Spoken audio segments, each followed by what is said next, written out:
I'm telling you that you are focusing on Pakistani grooming gangs because probably you're racist and you don't believe that there are white perpetrators of the same crime.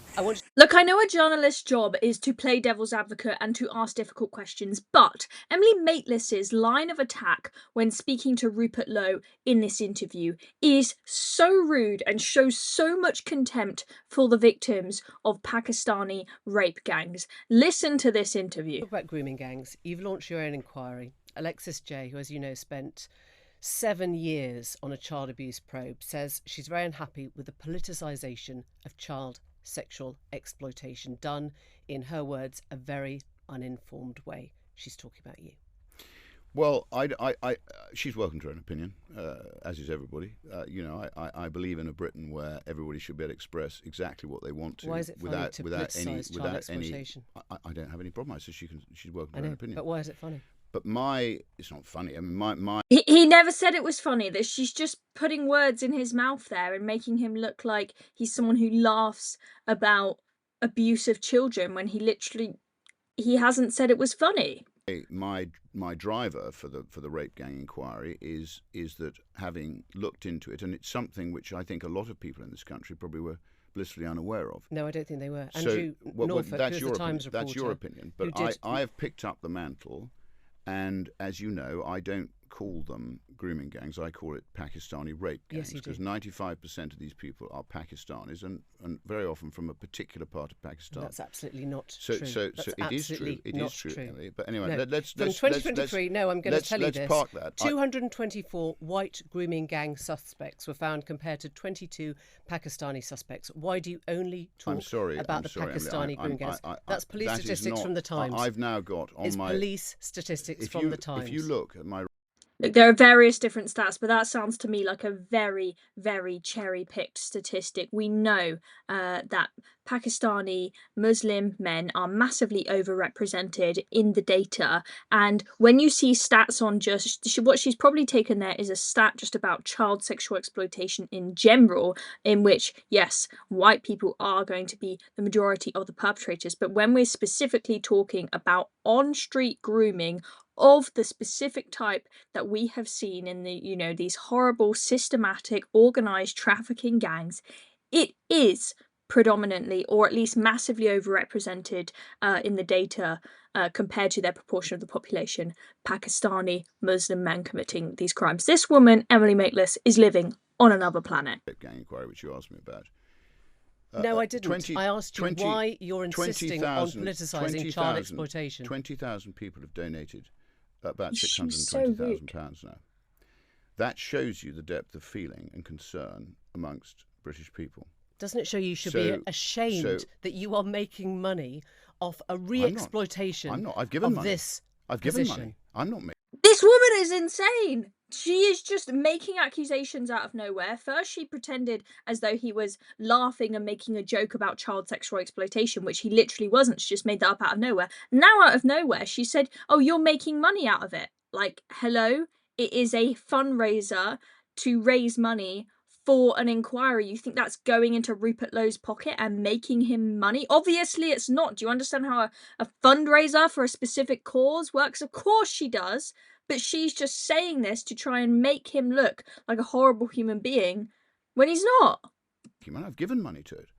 I will make absolutely less than zero. I've given a substantial sum to it, as have other people who care. Why are you doing this? Why are you just trying to talk about Pakistani grooming gangs when there are 4 times, 8 times and 10 times as many white grooming gang suspects? Do you not think, Emily, there's an issue with Pakistani Muslims raping working-class white underage girls? Do you not think there's an issue there? I think there is an appalling issue with grooming when it hits any community and any age. We only ever hear you talk about Pakistani perpetrators. Are you telling me there's no issue? I'm telling you that you are focusing on Pakistani grooming gangs because probably you're racist and you don't believe that there are white perpetrators of the same crime. Can you deny that? It is people like her that are the reason why this horrific crime has been covered up for so long. Because people who make a noise about the problem and try to ask for there to be justice and this problem to be actually looked into and for people to be held to account. If you say that, people like her call you a racist. That is why there is such a big silence around this issue. That is partly why I would say we do not have the government launching a national inquiry, because they're scared of being called racist by people like her. They're scared of being called Islamophobic by people like her. And yet the victims do not get the justice that they deserve, and people are not held to account. Nobody's been fired over the huge, horrendous cover-up of this issue because people are scared to talk of it, because then you get people like Emily Maitlis go, oh, you're a racist. It's just, she is the crux of the problem. I am concentrating on it because it's a blot on our national history. Isn't any grooming a blot on our history? It has not been properly dealt with. Isn't any grooming a blot on our history? Why don't you talk about anyone else? My grooming gang inquiry, I have a victim who's working with us. I have a number of people who've been directly involved, and it's underway. And if you're suggesting I'm going to make any money out of it, that is completely wrong. I've given money to it. The newsagents.